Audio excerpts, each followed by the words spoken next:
Welcome back, Eddie Radosovich, George Stoya here for the SoonerScoop.com studios. Welcome back to the SoonerScoop.com YouTube page. And because you're here already, we're going to tell you about a great offer right now for you, the YouTube viewer out there.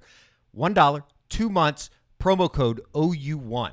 $1, 2 months, OU1 will be the promo code that you want to use. That's a YouTube exclusive promo offer for SoonerScoop.com. And George, there is a ton to get into. It's game week, spring game coming up on Saturday. We think, and I say that because the weather is going to be simply awful around Norman here on Saturday. And I know that there's a lot of working parts here. I would expect the game to be on Saturday. It's just going to be kind of an S day in the state of Oklahoma. And makes you feel a little bit better. I think the weather's going to be bad just about everywhere in this region, but The spring game goes on Saturday. That's the word. I mean, we haven't heard any different, and it's Wednesday afternoon at this point. So you would think if they were going to move it to Friday, which I think has been discussed, we would know. There's definitely discussions. I know that there were the meeting of the minds, if you will, on Wednesday morning to kind of get a good game plan.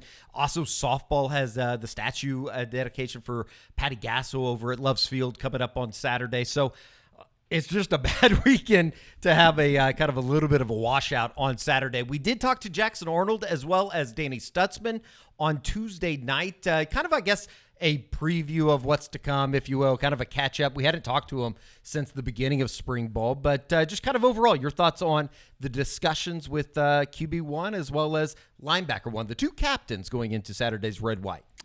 They didn't say a whole lot new, I would say. Look, it's always good to talk to them because they are the two leaders of this football team, and what they say is valuable. But, I think that both of those guys, and we'll hear from them in a second, both kind of said the things that you'd expect him to say. I think Jackson has done a really good job of just developing both not only as a quarterback but as a leader. And you and I have talked about that, Eddie.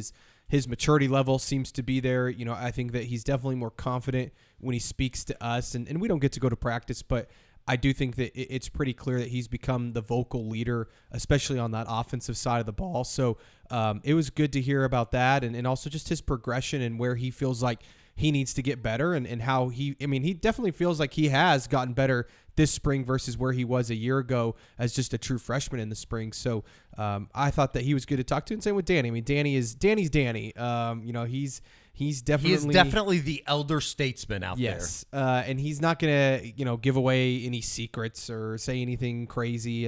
He's very sharp and he's very confident in what he can do as well as the defense. So, he didn't say anything groundbreaking either, but I think both had some interesting comments heading into, this is the last week of spring practice. It's going to be, I think that we've talked about it. We talked about, when you say the word development and you're talking to Jackson Arnold, that was something that he had talked about at the beginning of spring practice was how big this was. Obviously working with Seth Luttrell for the first time in kind of a full throttled experience, not that shortened bowl period.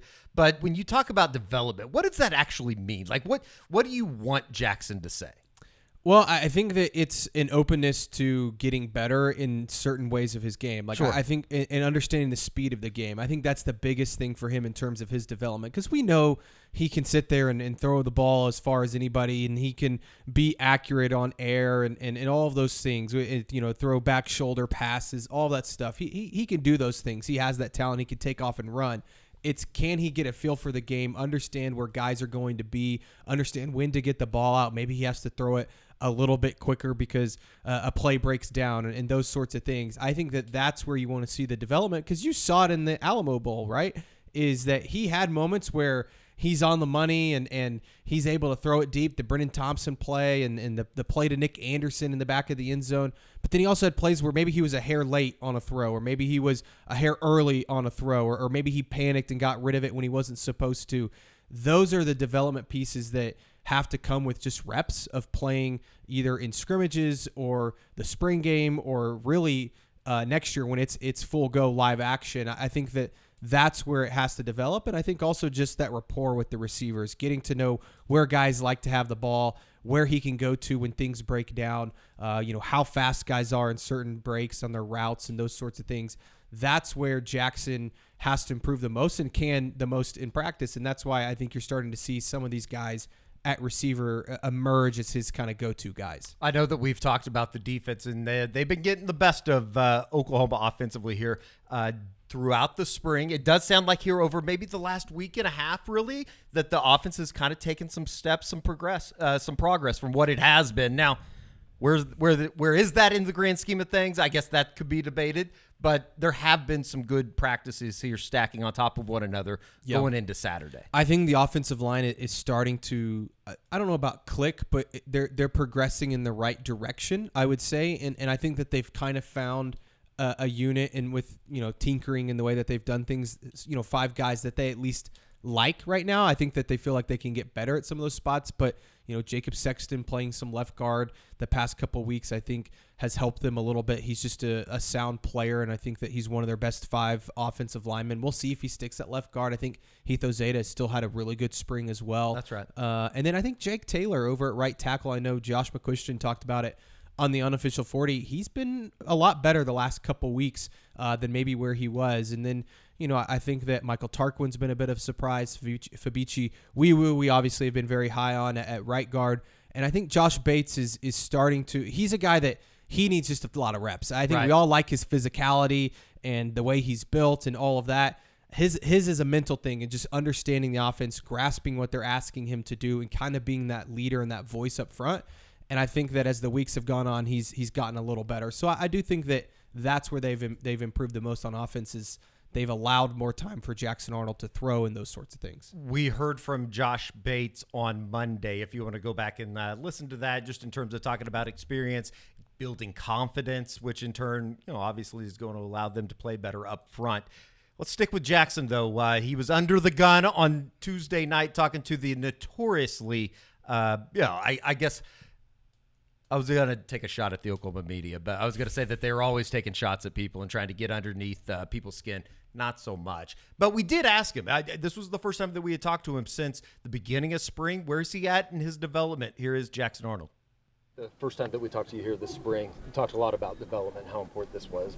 Where are you at now compared to where you were a couple weeks ago? I feel like I've stepped up as a leader a lot more. Got a lot more comfortable with this offense, decision-making process. It's just all of the above. I feel like I've become a better player overall this spring. What's the next step for you here moving forward? Just keep down to the little things, whether it's speeding up my footwork or my decision-making processes, choosing where to go to the ball, or even moving on from my first read. Just little things like that are going to go a long way with me. Jackson, there's been a lot made of the offensive line and obviously replacing 5 different guys. How have you seen that group maybe develop throughout the spring? Yeah, I've been proud of those guys. They've really stepped up this spring. We've got a lot of guys injured, as you said, and a lot of younger guys have had to step up into a starter role, and I feel like they've done a great job so far. They've been competing their butts off these past couple weeks. I'm super proud of them. When you start talking about, obviously skill positions and the tools that Jackson Arnold's going to have, there's 3 names that continually come up throughout the spring. Jaden Gibson, Deion Burks, the Purdue wide receiver transfer, as well as Bauer Sharp. If nothing else, we did hear from Jackson on Tuesday just in terms of talking about, his relationship with those guys. And I think that that's ultimately super, super important, especially here during the spring.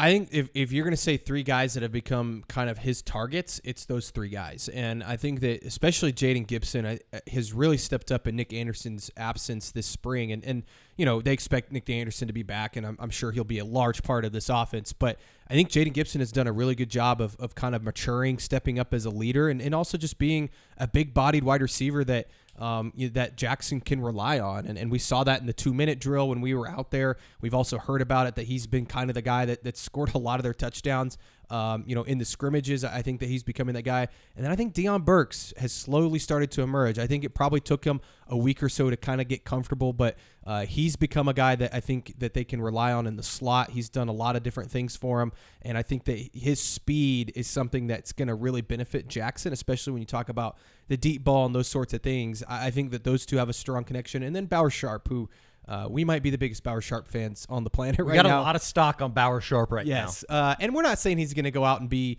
an All-American next year, but I do think you have in passing. You just haven't said it on on the camera. Exactly. But I do think he could be a really good football player for him. And when you talk about the production they had there last year, it feels like they're going to be able to do some different things because of Bauer's athleticism and because they're a little bit deeper at that position. But Bauer's been somebody that I think has really connected with Jackson both on and off the field. I think that, he's a big body wide receiver. He can get open, create mismatches. And then I think he also just kind of relates to Jackson being a former quarterback. It seems like they've gotten along really well, and he's kind of picked up the offense maybe quicker than some anticipated because he used to play quarterback. So I think that that's definitely somebody that you could see have a strong connection with Jackson. Here is Jackson Arnold kind of breaking down all three of those players, Jaden Gibson, Deion Burks, as well as Bauer Sharp. Seems like Jaden Gibson's a guy that we've heard a lot about having a good spring. What have you made of his development this offseason? Yeah, he stepped up big time.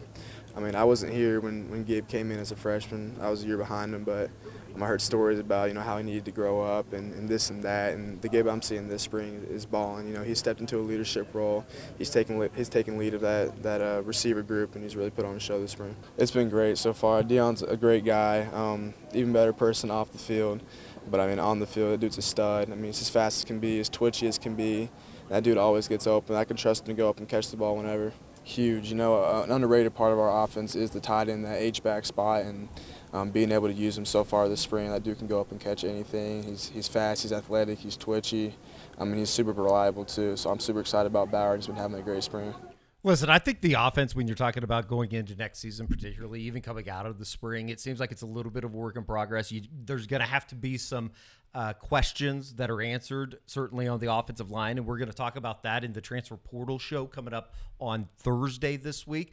But at the same time, he is still working through it with Seth Littrell, just in terms of building a rapport, building a relationship, even though they knew each other a year ago. I would imagine it's a little bit different when the guy is running the offensive meetings as opposed to what he was a year ago when Jeff Lebby was in Oklahoma. And it seems like they have different personalities, right? Like I know Jeff was, somebody that I think was a little bit louder, had some, sense of humor. And that's not to say Seth Littrell doesn't have a sense of humor, but I think that he's a little bit quieter, maybe a little bit sterner at times. He definitely gives off that vibe when you talk to him. But he's also somebody that I think players love playing for. Everybody you talk to thinks he's a player's coach. He's somebody that is very intense, but I think that also loves on you quite a bit. So it's an interesting dynamic, and I think in terms of what they're doing offensively, you're going to see a lot of similar stuff to what they were doing with Jeff Lebby. They're going to throw the ball deep horizontally. They're also going to throw it horizontally as well as vertically, but you're going to see some of the screen stuff, some of the end-around stuff. Yes, they're going to run some of that,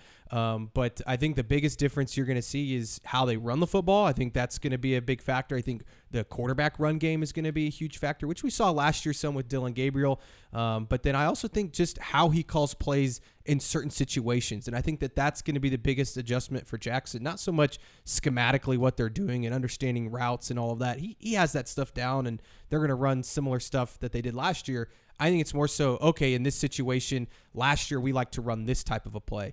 And this year, what are we running in third and short, third and long, fourth down, those type of things. I think that's where you're going to see some of the difference and also the tempo and all that. But I think that that's where Jackson's probably trying to learn the most from Seth right now, and also just how they communicate during a game. You're just not going to have that feel until really a game is actually played. The spring game is one thing.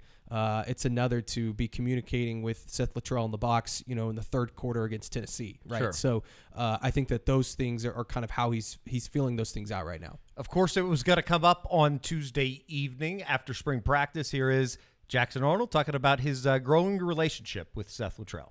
For sure. Last spring and last summer and fall even, I got close with Coach Littrell, just talking to him and him teaching me certain things about just the offense we were running, because he ran the similar things at UNT. But starting that relationship back then was big for me, and it kept us close and made me affirm that I wanted him to be my coach going forward. How different is it having him as a QB's coach when he's a guy that a lot of his career he spent with tight ends and running backs? It's a little different. Him and Lebby are obviously different personalities, so it's different getting adjusted to him. But he's a great person, a great coach, and he's been coaching us really well. It's kind of not necessarily a roll your eyes, but he said all the right things about his relationship with Seth Littrell. It is going to be interesting Saturday, if nothing else, to be able to get just a glimpse of what this offense could be or what it could look like going into 2024, and obviously be the final kind of impression that they leave on a lot of people out there, including you, the fan, on Saturday at the Red White Spring Game. Something that you asked Jackson on Tuesday night as well was, it was something that Dylan Gabriel kind of started here over the last couple of years, doing the dime time retreat, getting guys, connected off the field, because it all kind of does play a part in what you do see on the field. Yeah, I think that's a huge step, right? Being the quarterback at Oklahoma is being a leader, and I think that this summer is really big for Jackson in terms of the camaraderie that he can build with some of these players. And you saw that with Dylan. I mean, I thought Dylan did a really good job his 2 years of, taking that time in the summer and getting those guys together to try and build that team chemistry. And it paid off for Dylan. And I think that, it's not only going out and running routes and throwing balls to, Deion Burks or Jaden Gibson or Nick Anderson or whoever. That's all important. And I think that Jackson's going to do those things. But it's also being a leader and showing that you're the guy leading the group. And that's not to say he has to go out and do the exact same thing and do a dime time retreat, though it does sound like they're going to do some sort of version of that this summer. I think it'd be, really good for the team. And when you have so many different new guys that are in here, like a Deion Burks and a Bauer Sharp and a Jake Roberts and all the offensive linemen, I think it's really valuable to try and spend as much time as possible together outside of just the weight room with Schmitty or out on the practice field with those guys. So I think that it's good to hear that Jackson is already, it sounds like he's already got something planned for the summer. Here is George's question about a dime time retreat, maybe 2.0 under Jackson Arnold. Dylan did a lot in the summer with receivers. I think he had the dime time, retreat and all that. Have you thought at all about what your plans are for the summer and doing anything like that and working out with some of these guys? Yeah, I definitely want to get retreats going with these guys. I'm planning on, I haven't got with the guys yet, but I'm planning on after spring ball's done to get the whole offense together and do a little cookout or something, hang out with each other, and in the summer doing retreats like that with different position groups. It's something I plan to do. How important is that bonding over the summer, not only just building cohesion on the field, but also off the field? It's huge because you got to be friends with the guys that you're playing with and the guys you're essentially going to war with. I don't want to go out there not trusting the receivers I'm throwing to, and it's vice versa for them. They don't want to go out there and catch balls from a dude they don't talk to or hang out with. I do think it's interesting, too, because you talk about Jaden Gibson. I think that he relatively, I don't know if you would call him a young player because this is his third season in Norman, but on the field, he kind of is still somewhat of a young player. And you look at that wide receiver unit, outside of Jalil Farooq, there's a lot of guys like that. Even somebody like a Nick Anderson that, obviously flashed a lot last year, but at the same time, you kind of fall back on the idea he is still something of a sophomore. They've got a lot of guys that, are young and somewhat inexperienced. I mean, even a Jaquez Petaway, who we've kind of heard a little bit about this spring that could be a difference maker for Oklahoma. He hasn't played a ton. And Nick Anderson, of all those guys, he played the most and is certainly experienced, and that's why you feel okay with him missing some in the spring. But, Jaden Gibson didn't play a ton last year. Now, when he did play, he was really good and showed a lot of flashes, and I think he's ready for a bigger role. But I think all of that is to say that I think that it's really important for Jackson to build something with those guys off the field because they weren't really able to do that last year. I mean, obviously, Jackson didn't play a ton a year ago. So I think that they have a lot of talent in that room. And we all know that, but they also have a lot of inexperience. And so you're relying on guys like a Deion Burks, who has played quite a bit of football, but is new to this team, as well as a Nick Anderson and Jaden Gibson and all these guys. It's kind of a mix and mash of young guys. Because I think that the other guys that we've heard on, Ivan Carrion is another name that's come up a lot. He hasn't played, obviously, at this level, but it sounds like he could be a contributor. Zion Kearney as well, the true freshman. So they've got a lot of bodies in there. Not to mention Andrel Anthony, who we'll see if he is able to give it a go by fall camp. But it's a fun group, I think, because they do have a lot of talent and they're pretty deep. There's a lot of pieces, and it's going to be kind of important, even when spring ball gets done, for them to continue to evolve and continue to take those steps, because I think that it kind of leads into the next subject in Danny Stutsman and the defensive side of the ball, where I know that we've had these conversations to and fro from practice before. I'm starting to think that they could be pretty good in 2024. I think it's going to be – it has the potential to be the best defense that they've had in over a decade, and that's because of the experience and the talent, and that's at every level. And I think that The one question mark you have is the defensive line. Sure. But it does sound like they're going to be pretty busy in the portal, and if they can go out and get one or two guys that have some experience, and the guys that they're after in the portal have some experience, I think that defensive line all of a sudden looks a lot better than it does right now. And that's not to say it doesn't look good right now. It's just young and inexperienced. But at the other levels, you love what you got at linebacker. You love what you have corner. The safety room, I've heard, has been arguably the best position group. This spring, I think that cheetah spot's going to be interesting because you have so many different guys that could play there. But you've got to love what you've heard about the defense, and it certainly sounds, talking to Danny, that they have high expectations for themselves, and they're holding them to that. We talked to the leader of the defense after practice on Tuesday. Here is Danny Stutsman, as well as Jackson Arnold, giving his thoughts on a defense that he's gone up against every day at practice. You guys, based on who's coming back and what you did last year, you guys are actually poised to be the strength of the team, which has not been an occurrence at OU all that often. Really? That's true.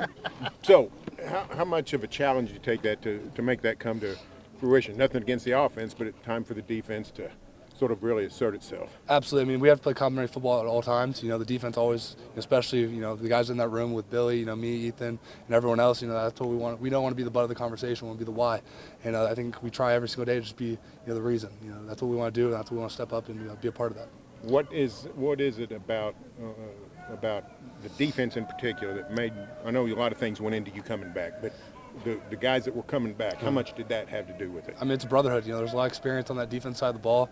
You look at it, that's what I want to finish out the right way. I want to continue my legacy, just getting better and better, and really leave Oklahoma on the right note. They seem really experienced, and you can tell, last year there was some busts defensively in the spring, and some certain things they weren't running right. And this year, all their twists are right, and their stunts, things are running defensively, disguising coverages. It all looks fluid. Like, they're not messing up this year, and it shows. A lot of positives coming out of the spring, I think, when you talk about the Oklahoma defense, and a defense that, experience is kind of the buzzword around the program right now, particularly when you're talking about that side of the football. And it certainly seems like that's something that they're going to be looking for in the transfer portal. We've talked about it before, George, just in terms of if they could add one or two names or whoever, one or two bodies on the interior defensive line, all of a sudden this defense, I think, takes an even further jump. I think so too, and that's kind of the one spot, like I said, that you're like, okay, it's good, but it can be better, and you need some guys that have played, high level college football, or at least some college football, and that's why you look at a guy like a Philip Bellidy, who from Indiana, that's coming in this weekend, that they like. They also really like the kid from Louisville, who's also coming in, Jermaine Lowell. And now the TCU defensive lineman, Demonic Williams, who I think is probably number one on their board, and probably a lot of other schools too. Yeah. A guy that has been a monster. I think he was an All Big 12 guy. Freshman All-American in 2022, All Big 12 2023. I mean, he started on the team that went to the national championship for Right. TCU, and he played nose guard in that 3-man front that they ran. He's a monster, and I think he's somebody that Oklahoma is certainly interested, as well as the other two guys, Brandon Lane from Stephen F. Austin. It seems like they're going to want to maybe take two guys from the group, and there's some other names out there. There's also some names that aren't in the portal yet that I'm sure they would be interested in if they were to enter. So if they can get two guys that have played some good college football at a high level, watch out, because that's kind of the one thing they're missing right now up front. It's just that depth that you would like to have on the defensive line. It's going to be an active couple days here in Norman with the spring game coming up on Saturday. That was a little bit of a preview of what's to come here on the SoonerScoop.com YouTube page. We'll get into kind of all the transfers that we know of, that we've heard maybe Oklahoma's connected with here in the early portions of the spring portal. So that show's coming up on Thursday. Josh will join us. We'll get into kind of a little bit of a if that was like the overview, we'll get into kind of the nuts and bolts of what is actually happening there. Maybe talk some numbers in terms of what they want moving forward. So that's going to do it. It was good to talk to Jackson. It was good to talk to Danny Stutsman on Tuesday night. Next time we talk to them is hopefully after the spring game coming up on Saturday. Kickoff set for 1 o'clock here in Norman. Should be bring the poncho, bring all that kind of stuff. It's going to be a pretty wet day. So for George, I'm Eddie. We'll talk to you next time right back here on the SoonerScoop.com YouTube page.